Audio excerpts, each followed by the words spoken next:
Hey there, and welcome back to the podcast. I am Joy Olsen, and I am so grateful that you are here today. Today, we're exploring one of my favorite ways to look at yoga, not just something you do on the mat, but as a whole life path. We're going to go and review the 8 limbs of yoga from the Patanjali's Yoga Sutras. If you've ever felt like yoga is just stretching or just movement, this episode is an invitation to see yoga in a different light. The 8 limbs give us a framework for how to live with more awareness, compassion, and steadiness, not just in your practice on your mat, but in your relationships, your self-talk, your breath, and even your daily choices. We're going to walk through each of the 8 limbs, talk about what they mean, and most importantly, how you can actually practice them in your everyday life in simple, realistic ways. So whether you're brand new to yoga or you've been practicing for many years, my hope is that you leave this episode with a sense that yoga can meet you right where you are in the life you're actually living. Now, before we dive in, I just want a little disclaimer here that I am in no ways do I consider myself a master on this subject. If you want to learn more from the masters, I would encourage you to read Patanjali's Yoga Sutras to dive in a little bit deeper and just learn where some of this stuff actually originated from. Before we break them down one by one, I want to give you a quick overview. In the classical yoga tradition, the 8 limbs are like 8 aspects or steps of the path. They're often listed in this order. Now, in saying this, we can practice and draw in any one of these 8 limbs at any time.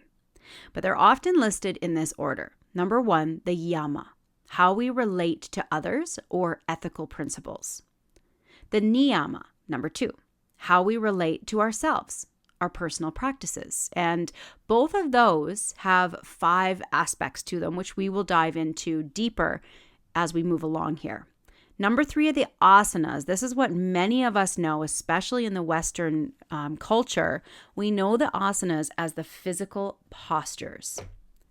Number 4, pranayama, breath regulation or control of the breath, the life force. Number 5, pratyahara, turning the senses inward and releasing kind of outside distractions to focus our mind internally.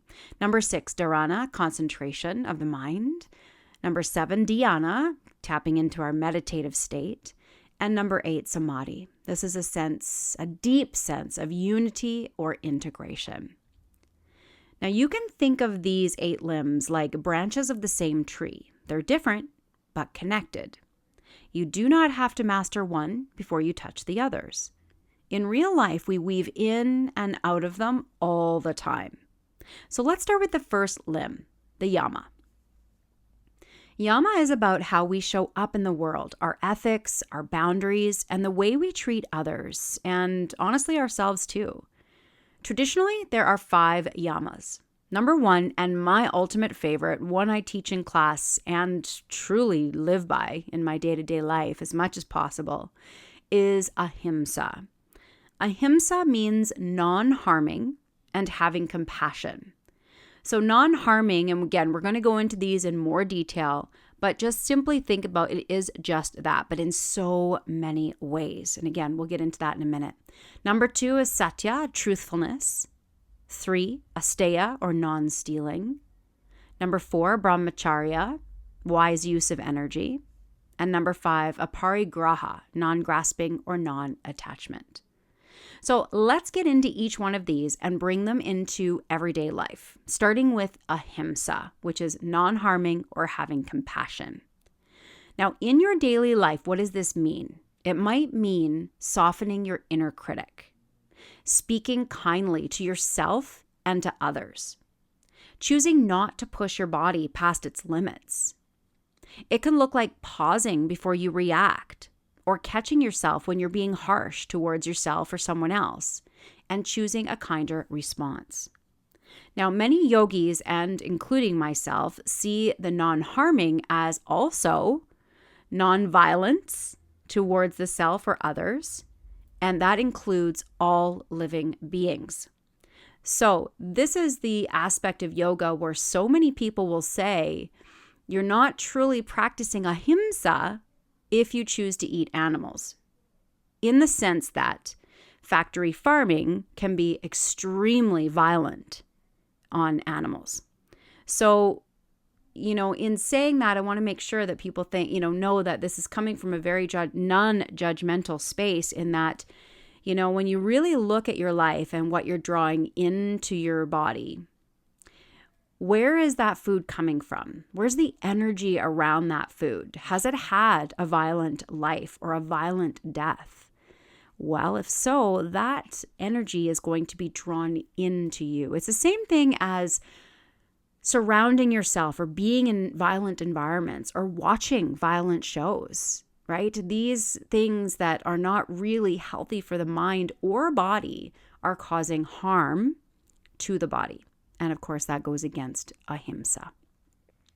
So with each one of these, I want you to really tap in and understand, how does this feel in my body right now? How does this feel in my mind? Is it something that I would like to follow a little bit more, or is it something that doesn't really resonate with me? And I encourage you to take what resonates with you for sure, and release the rest. But ahimsa is my favorite. It's my absolute favorite. Like I said, I teach it. I try to live it. And of course, we're all human. We're not going to be perfect in any one of these. But I think if we can focus in on one of them and really commit to doing our best, I think we're doing a really great job with these 8 limbs. Okay, the second yama is satya, which is truthfulness. This is about being honest with others, yes, but also with yourself. It can be as simple as admitting, I'm overwhelmed, or I need rest, instead of pretending that you're fine. It might mean saying a gentle but honest no instead of a resentful yes. It could be looking at the people in your life and being truthful with yourself on, are these people good for me? Or maybe do I need to start stepping back? Okay, so are you being truthful with yourself? Number 3, asteya, non-stealing.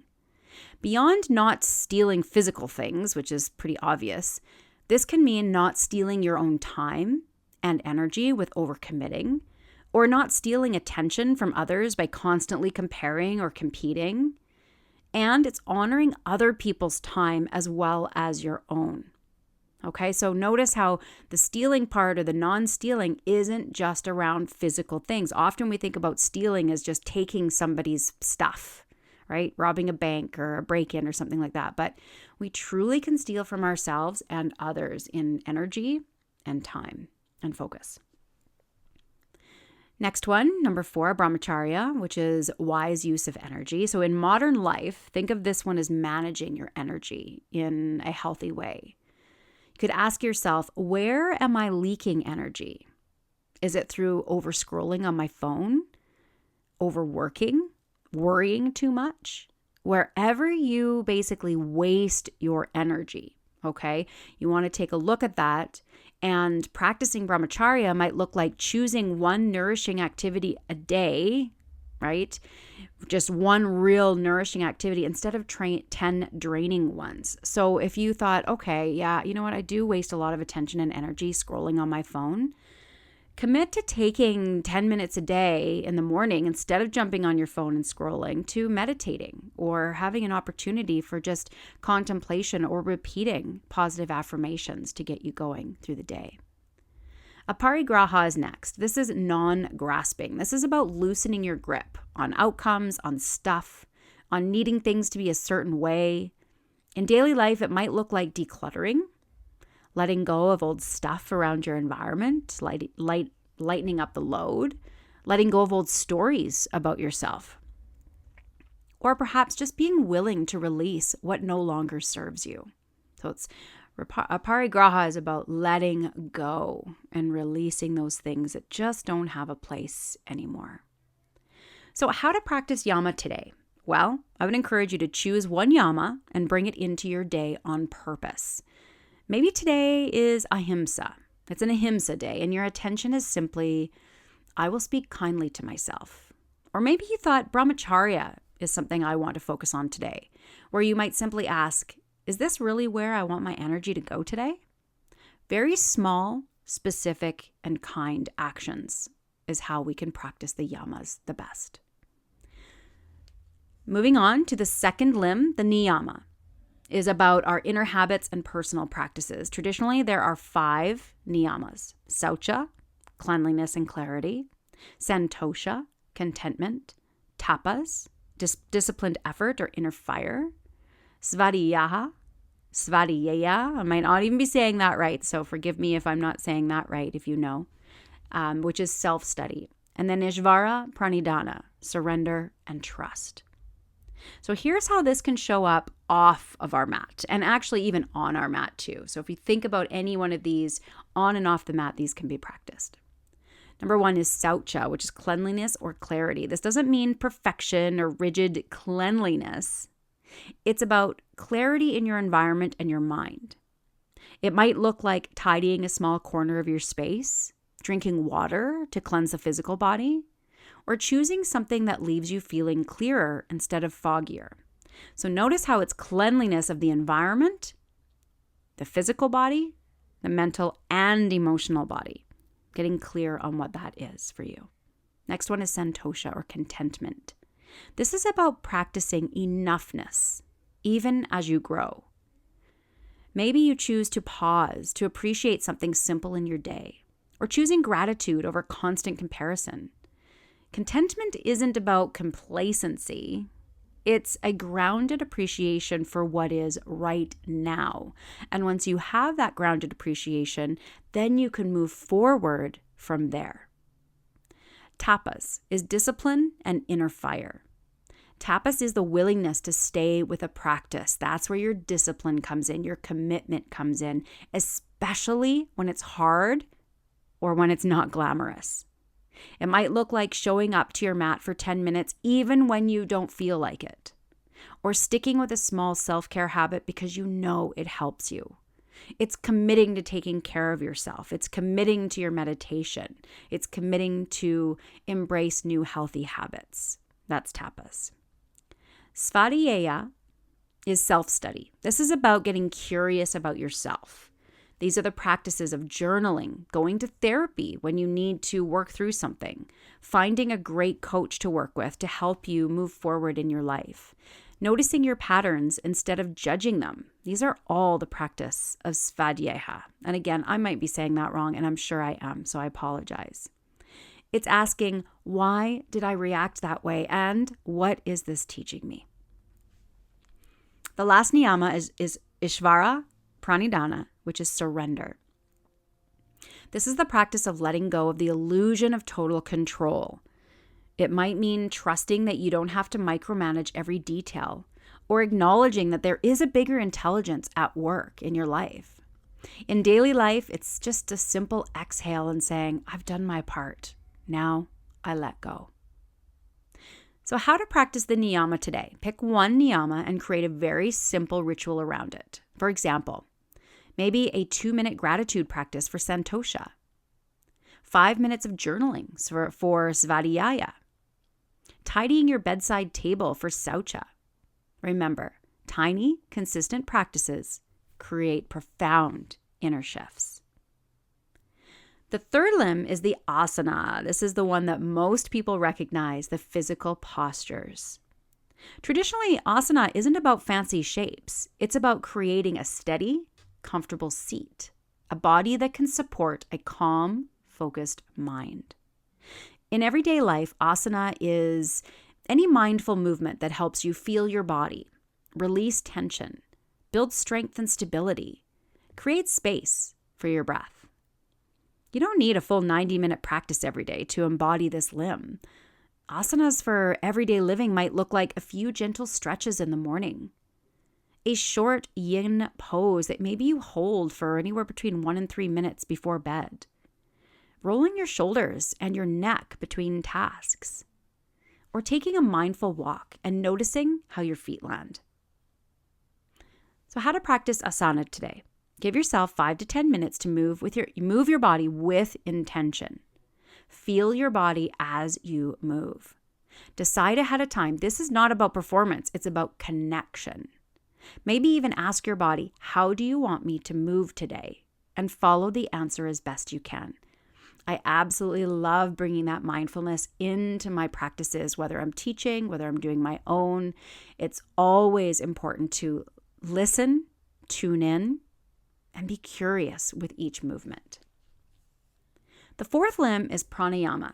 It's about working with the breath, or prana, which meaning life force, and yama, meaning expansion or regulation. Your breath is a direct line to your nervous system. It's one of the simplest ways to shift your state.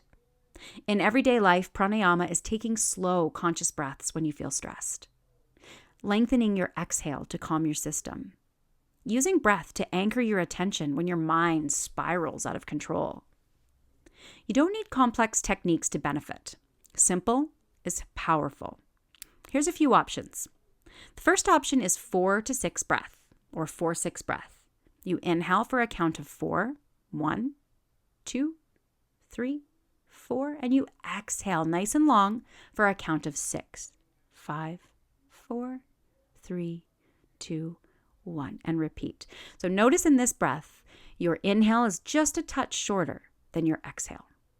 Next one is box breath. You're going to inhale for a count of 4 or 5 or 6 or whatever it is, but it's a 1 to 1 to 1 to 1 ratio. So if you choose to inhale for a count of 4, you're going to hold that breath for a count of 4. Then exhale that breath for a count of 4 and hold at the bottom for a count of 4. You might be able to have those counts a little longer. They might be a little shorter. But remember, it's a 1 to 1 to 1 to 1 ratio.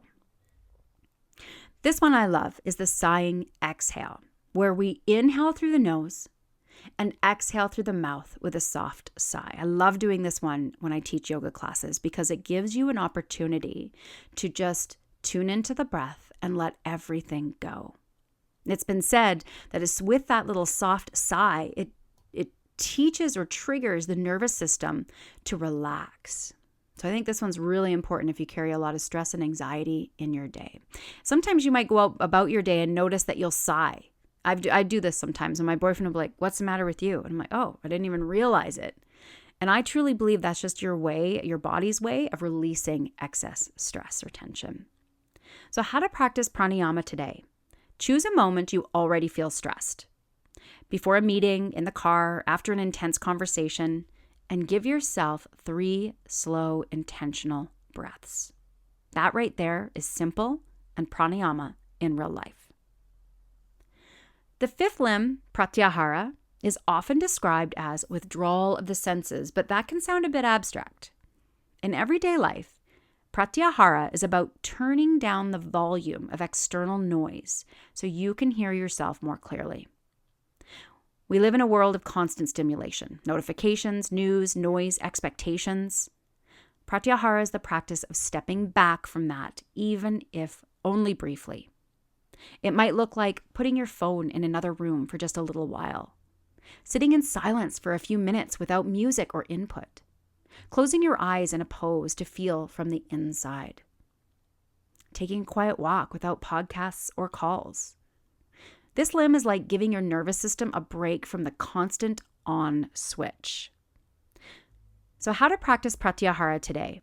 Choose one small moment to unplug. Maybe you drive in silence. Maybe you eat one meal without a screen. Maybe you sit for 2 minutes and just notice sounds fading into the background. Notice how it feels to step back from stimulation, even if only a little while. The sixth limb, dharana, is concentration, training the mind to stay with one point of focus. In our multitasking, multi-tab lives, this is both challenging and incredibly healing. Dharana in daily life might be focusing fully on one task at a time, listening deeply to one person without planning your reply, watching the flame of a candle, the movement of your breath, or the sensations in your body for just a few minutes. You don't have to be perfectly focused to practice dharana. The practice is coming back each time you notice you've wandered. How to practice dharana today? Pick one simple focus, your breath, a word, a candle, or even the feeling of your feet on the floor. Set a timer for 2 to 3 minutes and just stay with it. When your mind wanders, and it will, Just gently return. That return is the practice. The seventh limb, dhyana, or dhyana, is meditation, a more conscious, effortless flow of attention. Where dharana is focusing, dhyana is when that focus becomes steady, like a stream. You can think of it this way. Dharana, you practice bringing your mind back. Dhyana, your mind begins, even briefly, to rest. Meditation in everyday life doesn't always mean sitting cross-legged for long periods of time. It can also show up as moments where you feel fully absorbed in what you're doing, a sense of spaciousness and presence during a simple activity, short guided meditations, sitting quietly with your breath or a mantra. How to practice dhyana today.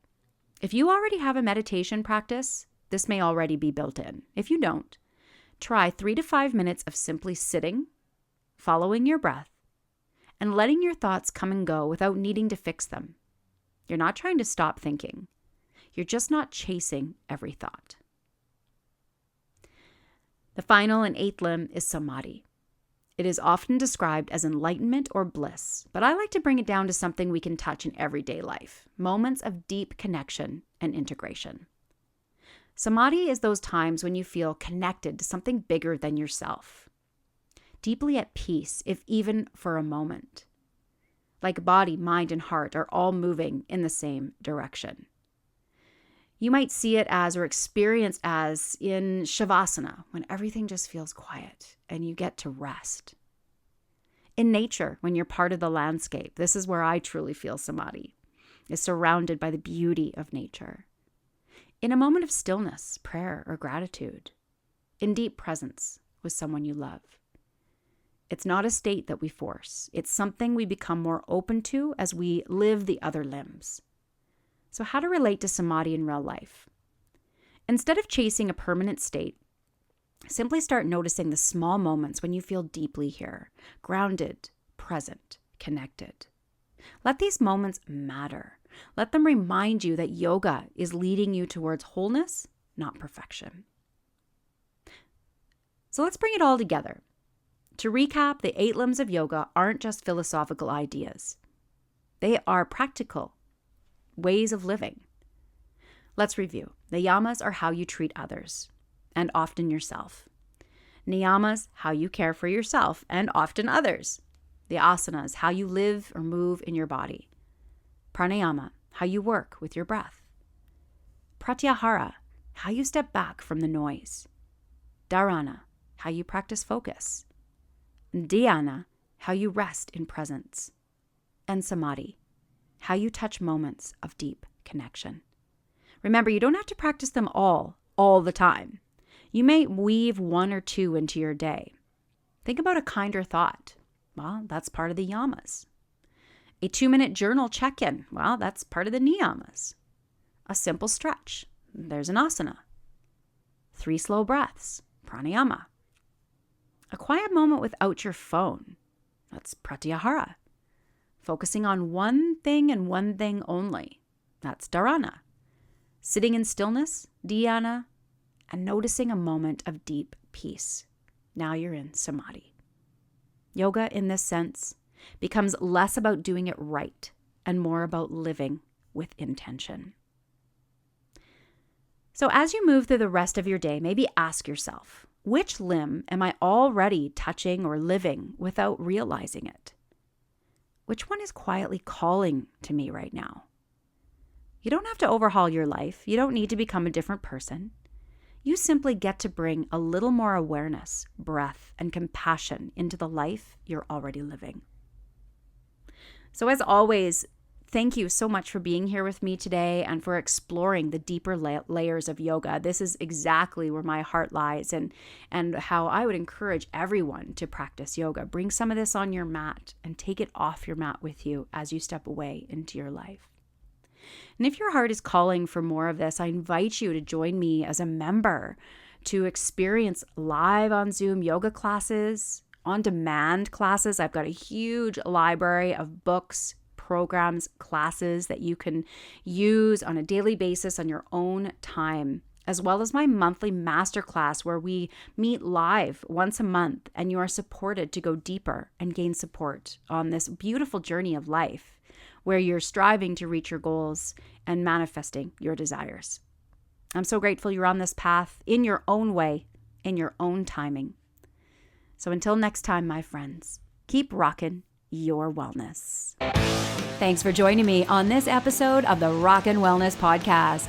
Make sure to visit my website at www.rjowellness.com where you can subscribe to the show and check out all the show notes.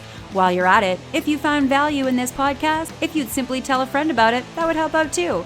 You may choose to join the R.J.O Wellness community to take advantage of the freebies, courses, and coaching that will take your voyage to the next level, or support this podcast with your monthly membership. Until next time, my friends, keep rocking your wellness.